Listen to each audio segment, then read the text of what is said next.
दज्जाल कौन है? दोस्तों, आज हम बात करने वाले हैं दज्जाल के बारे में कि वह कौन है और दुनिया में क्यों उसे सब दज्जाल के नाम से जानते हैं। दज्जाल औलाद आदम में से एक शख्स होगा जिसे अल्लाह कुछ ऐसी ताकतें अता करेगा जो उसके सिवा किसी इंसान को हासिल न हुई।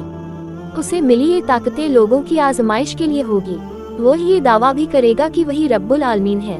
उसकी बाएं आंख मिटी हुई होगी, यानी वह काना होगा। कुछ अहले इल्म के नजदीक उसे मसीह इसलिए कहा गया है, वह सारी जमीन में घूमेगा, वह चलेगा फिरेगा।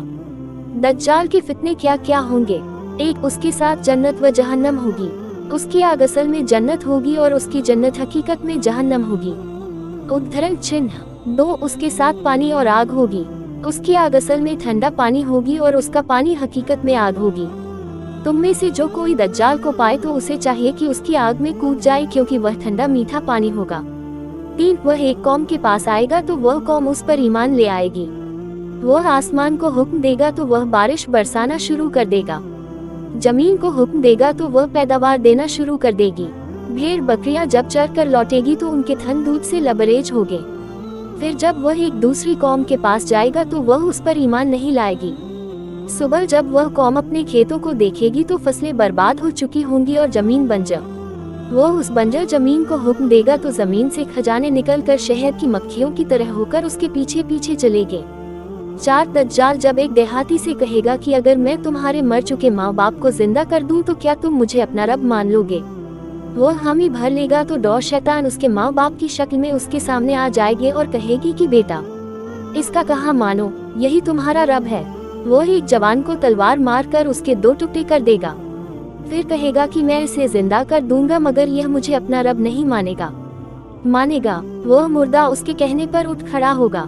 यह जवान से पूछेगा कि मेरा रब कौन है, तो वह कहेगा कि मेरा रब अल्लाह है और तू अल्लाह का दुश्मन दज्जाल है। खुरूजे दज्जाल से पहले होने वाले वाक़ियात। 1. बैतुल मक़दिस के आबाद होने से मदीना की बर्बादी शुरू हो जाएगी। मदीना बर्बाद हुआ तो कुस्तुनतुनिया फतह हो जाएगा और इसके फन होने के बाद जल्दी ही दज्जाल निकल आएगा। अबू दाऊद 4294। 2. तुम ईसाइयों के साथ सुलह कर लोगे। फिर एक जंग के बाद रूमी तुमसे गद्दारी करेंगे, मगर तुम्हें जीत हासिल होगी। मालिक निमत मिलेगा और तुम नुकसान से बचे रहोगे। 3. खुरूजे दज्जाल से पहले के 3 साल बहुत सख्ती भरे होंगे।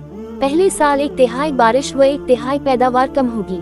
दूसरे साल 2/3 बारिश व 2/3 पैदावार कम होगी और तीसरे साल न कोई बारिश होगी और न कोई चीज जमीन से पैदा होगी। उस वक्त ला इलाहा इल्लल्लाह, अल्लाह अकबर और अल्हम्दुलिल्लाह का जिक्र लोगों की खुराक का काम करेगा। 4. दज्जाल उस वक्त तक नहीं निकलेगा जब तक कि लोग उसके जिक्र से गाफिल न हो जाएं। यहाँ तक कि खतीब मिंबर से उसका जिक्र करना तक छोड़ देंगे। 5. अरबों की तादाद काफी कम हो जाएगी। लोग दज्जाल के डर से पहाड़ों में जा छिपेंगे। 6. खुशहाली का फितना एक ऐसे शख्स के जरिए उठेगा जो खुद को मेरे अहले बैत से बताएगा, हालांकि उसका मुझसे कोई तल्लुक न होगा। फिर लोग एक ऐसे शख्स को अपना हाकिम बना लेंगे जो इस लायक बिल्कुल न होगा। इसके बाद फितनों का दौर शुरू हो जाएगा। आदमी सुबह को मोमिन होगा और शाम को काफिर हो जाएगा। ऐसे में जल्दी ही दज्जाल जाहिर हो जाएगा। 7. खुरूजे दज्जाल के वक्त मदीना बेहतरीन जमीन होगी।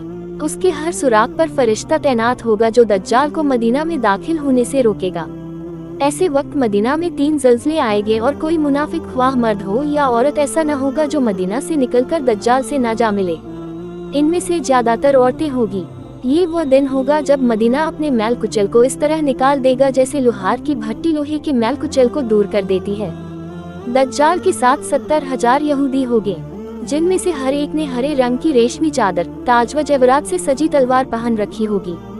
उद्धरण चिन्ह दज्जाल को कौन मारेगा? दज्जाल जब ईसा अलैहिस्सलाम को देखेगा तो इस तरह पिघलने लगेगा जैसे पानी में नमक। वह भागेगा, मगर ईसा अलैहिस्सलाम उसे बाब लुद जो फिलिस्तीन में है के करीब जा पकड़ेंगे और जा मारकर उसे मौत के घाट उतार देंगे। फिर ईसा अलैहिस्सलाम दज्जाल का नेजे पर लगा हुआ खून लोगों को दिखाएंगे।